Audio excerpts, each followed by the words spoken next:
Last night, I didn't sleep, and I sleep very well. I couldn't get one of the songs out of my mind. It feels like I've never done the job before a bit. But then everybody's very frightened on the first day. Everybody gets apprehensive and frightened. So I don't think what I'm feeling is anything particularly unique. I haven't done any work on the script at all, so that's all new. I know quite a lot of people this morning. It'd be nice to get day one over. Well, I know. Just have to get through today. Once we get today over, we shan't mind. It's true, isn't it? It's the moment where you know that everybody else is just as frightened as you are. A lot of actors can make you believe, and some can do it to a high degree. Very few can inhabit a character the way that Judi Dench does, and the range from a fine romance, a lovely light comedy with her late husband, Michael Williams, which was a massive rating success, to playing Cleopatra, the most beautiful woman in the world in Shakespeare's play. And Judi Dench is a lovely-looking woman, but to play the most beautiful woman in the world is hard, but she did it. She inhabited the part. Anthony Hopkins, who was Anthony, said that when they started working on it, Judi didn't know how it ended. She didn't know they were both going to die. Anybody playing Cleopatra reads the lines and thinks, well, nobody is as beautiful, nobody is as clever, nobody in the world can match this, so how do you begin? Especially if you've got a lot of people before saying, you're going to play Cleopatra? I mean, with undisguised incredulity. That must have set you on your toes, didn't it? I thought that's... Yes. Yes, that's exactly... That's what I like best. Somebody saying it's frightfully unsuitable for you. I like that. Did you think Lady Macbeth was unsuitable? Yes, I did. Yeah. Yes, I Why? certainly did. Well, because Coral Brown said, Judi Dench playing Lady Macbeth, the letter scene will become the postcard scene, she said. So that gave you a lot of encouragement. Yes, but, you know, something to get over. I've given suck. I know how tender it is to love the babe that milks me. I would while it was smiling in my face. I plucked my nipple from its boneless gums and dashed the brains out. Had I so sworn, as you have done to this. If we should fail... We fail. But screw your courage to the sticking place, and we'll not fail. I always thought, despite the title of the play, that we were doing a play called The Macbeths. It's about the two of us. Her confidence in contradicting, I think, Sarah Siddons, or was it Edith Evans, I don't know, who said that there was a scene missing for Lady Macbeth. In her decline, it wasn't clear why. Judi knew from the word go how to chart Lady Macbeth's fall deeper and deeper and deeper into despair and eventual. So she found the missing scene? Oh, yeah, right from where go. And that such a sunny nature as Judi's could be transmuted into this haunted, unhappy woman. I suppose Judi just looks at the world and thinks, oh, thank goodness I don't have to suffer like so many people do. But then she can empathize. Everybody who works with her speaks about it, that she knows where she's going, but she can't really explain it until she gets there. It seemed to have started very young. She acted in York mystery plays with her parents up in York. She got into drama school, forgetting that she'd got, as usual, typically, forgetting that one of the things she was required to do was a mime. She'd forgotten that, and so they said, Miss Dench, time for a mime. And she looked around for a moment, we are told, and just went into the stage and pretended to be picking flowers. And they hired her on the spot, as it were. They gave her a place on the spot. The Mount was a Quaker boarding school. Yes. But did you feel you were in a particular cast of mind when you were at that school? Yes, and it suited me very well. What parts of it suited you? Well, I don't have much quietness inside me. Because I don't find it easy to sit still and do nothing. In fact, I can't do that. But I can in meeting. Well, it's not doing nothing, but, you know, comparatively. I can sit and paint, or I can sit and sew. But I'm not good at being passively quiet. And that disciplined me. And also, there was a tremendous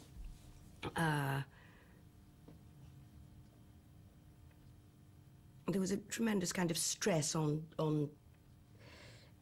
a kind of direct spareness. Were you already at school deciding that you would like to become an actress? Was that something? No, I only ever wanted to be a designer, but then I went and saw King Lear at Stratford in the very early 50s, and it was the most amazing set, and I do know it was a kind of road to Damascus for me. I thought, that is the kind of designer I would like to be, but I can't see that I could have possibly designed something as remarkable and spare, and it comes back to spare each time. And then I thought, well, I'll try and get into Central. If you have a background in the theatre, that's the thing, that's the strength, as opposed to television, because if you think of acting in the theatre, it's that wide, and television's that wide, and filming is that wide. So at least you're starting at the thickest end of the wedge. But there's a technique behind it. There are ways to say, I mean, there's even more basic than that. There are breathing techniques, aren't there, you have to learn? Yes, that's your training. There are breathing techniques, and there are ways of not losing your voice, and I mean, that's being a professional as opposed to being an amateur, really. Because an amateur may not know about voice projection, or production, or rib reserve, or your diaphragm, or anything like that. But you have to get that over very quickly. That's just a technical process that you have to go through, and that's an instinctive thing. It's like learning the lines. You have to have that backing you up. You have to have that backing you up, and also in Shakespeare, if you obey the verse, you will never run out of breath, for instance. Really? Yes, never. If I ask you about a little night music, do you draw on the same sorts of things, or do you approach that with a quite different cast of mind? I approach playing a part exactly the same way, whatever it is. Whatever it is, whether it's Shakespeare or whether it's Little Night Music. In A Little Night Music, Dench plays Desiree Armfelt, a touring actress in turn-of-the-century Sweden. After a performance, she is visited by an old flame who's dissatisfied with his marriage to a much younger wife. 16 years. No rancor? Rancor? Yes, for a while, a little. But now, no rancor, not a trace. Sandwich? No, thank you. Hungry as ever after a performance, I see. Worse. I'm a wolf. Sit down. Well, rehearsals is a time that you are allowed to make mistakes and try and make choices. To move your wings and to fly a little bit in certain directions. So it was you? I peered and peered and thought, is it, can it be possible? Is it, I thought, is it, can it be, is it, could it? I've got so much bread, it's terrible. It's terrible. It's only to substantiate the line, I eat like a wolf. It's a very curious thing sometimes. You know that there is a laugh in a line. Your instinct is entirely what tells you there's a laugh. And sometimes you can't get it. And in a play in the theatre, you can't get it. Then quite suddenly one night, you will get it. And you learn from that for the next time? Absolutely. Yeah. Still hungry as ever after a performance, I see. Worse. I'm a wolf. Sit down. Still hungry as ever after a performance, I see. Worse. I'm a wolf. Sit down. She has this little compass in her head that's always telling her which direction to go in. And it always seems to be right. Peter Hall speaks about it. Everybody who works with her speaks about it, that she knows where she's going, but she can't really explain it until she gets there. It's a really gut feeling. It's as if there's a little thread that goes down somewhere right down in your stomach. That when it is right, it gives you a little electrical charge. Sandwich? Ah, no, thank you. Hungry as ever after a performance, I see. Worse. I'm a wolf. Sit down. You see yourself as more instinctive than technical, as Only instinctive. Only instinctive. So how would you describe instinctive? What is this instinctive? It's something that leaves you on a little razor edge all the time. And you think, on the night, that might be all right. While rehearsing A Little Night Music every day, Judi Dench was performing Rodney Ackland's Absolute Hell at night. We have to have this, getting into the mood. she played Christine Foskett, the hard-drinking hostess of a London club at the end of World War II. Right, there she is. I saw you most recently in Absolute Hell. At the end, the sense of the terror of her, of being alone and finding herself with herself, thrilled through the theatre. Now, what do you suppose you're drawing on for that? My own fear, I expect. I expect entirely. I have a thing that when I go into a rehearsal room, my coat and bag have to be nearest the door. I don't know what they'd say if I was on the couch about that. But I can't leave it, I can't have it furthest away from the door. Really? I don't like that.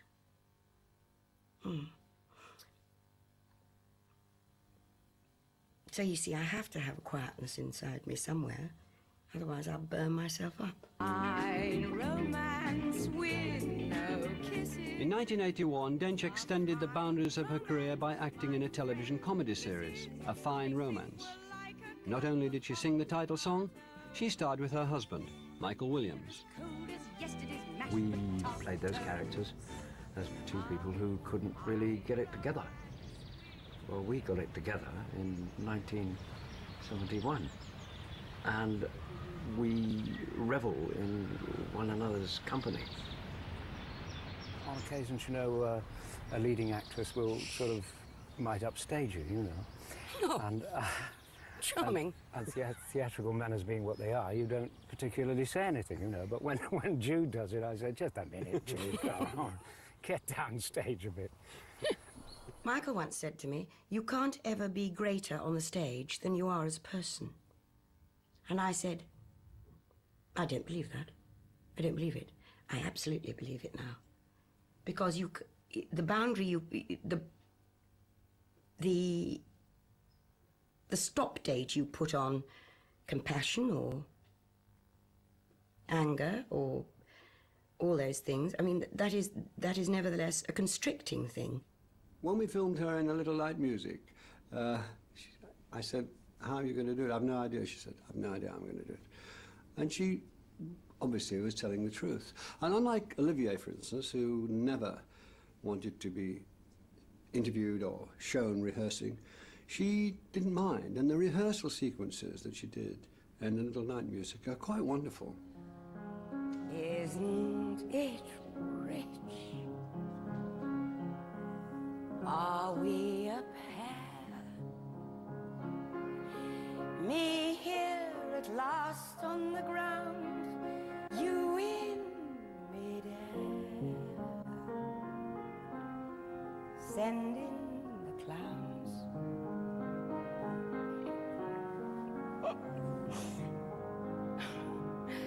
Isn't it bliss?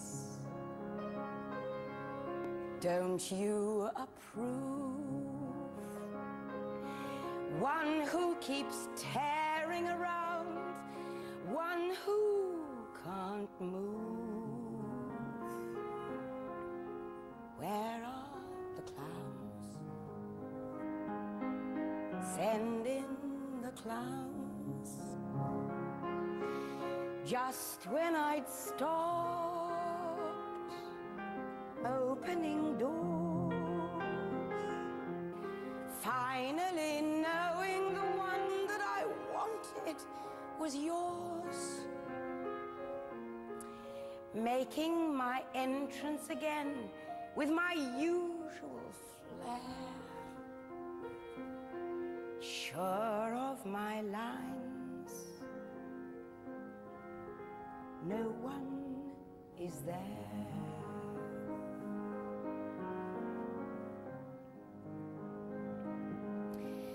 Don't you love us? My fault, I fear. I thought that you'd want what I want. Sorry, my dear. But where are the clowns? Quick, send in the clowns. don't bother, they're here. I'm an actress who can put over a song. I wouldn't say sings, but I would say could put over a song, because I had to learn that in Cabaret. So it's just a matter of acting it. Towards the end of the play, Desiree asks Frederick to leave his ill-considered marriage and stay with her, but he rejects her advances. Isn't it rich? Isn't it queer? Losing my time this late in my career. But where are the clowns? There ought to be clowns. Well, maybe next year.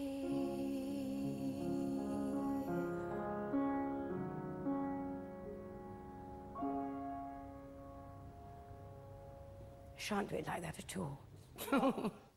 Are you very conscious of differences between the stage and having these things around, cameras around, and how you, as an actress, play a part? Well, the thing about the television is that it's like filming it. Once you've done it, it's there. Can't ever get it better. That's it.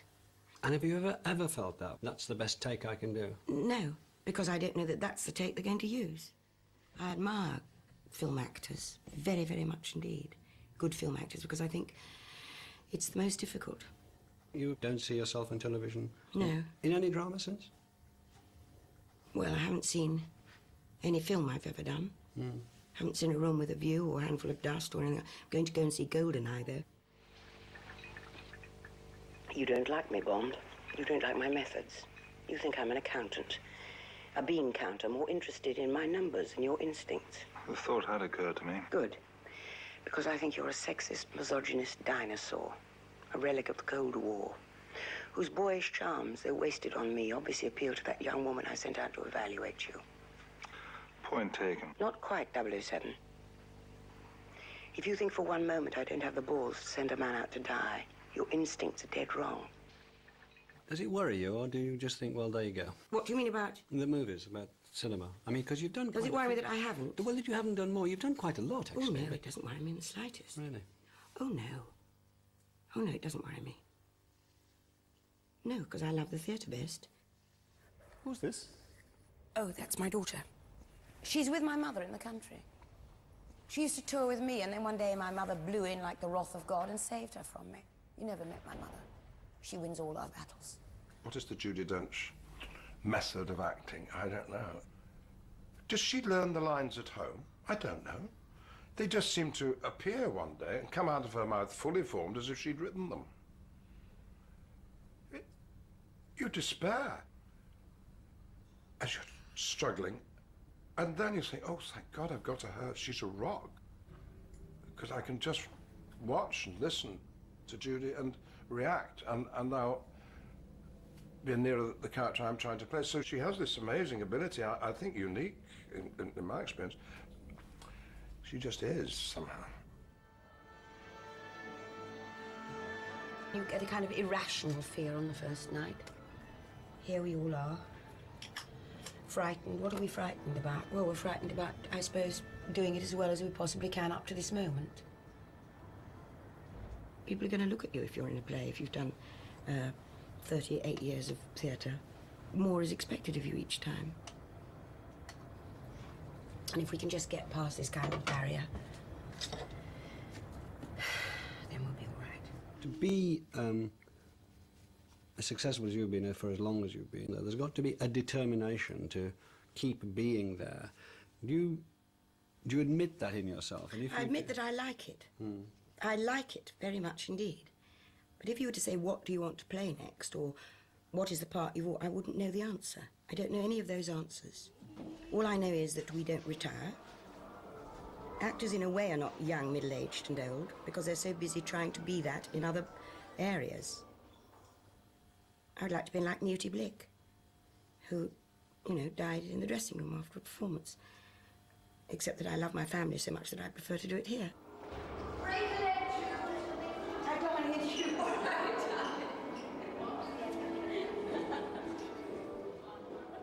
I remember John Neville saying to me at the Vic, you must make up your mind about why you want to act. And I did make up my mind. And I think that, and I think that's what keeps me going. You know, I'm not going to tell you the reason that I'm not going to tell you the solution I came to about why I want to act, but I'm not very good, for instance, at walking into a room full of people. I can do it if Michael's with me, even if I know them very well.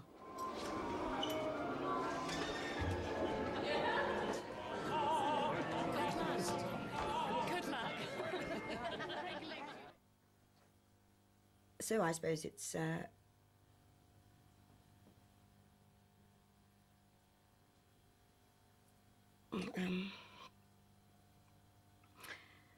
suppose it's a way of communicating with people.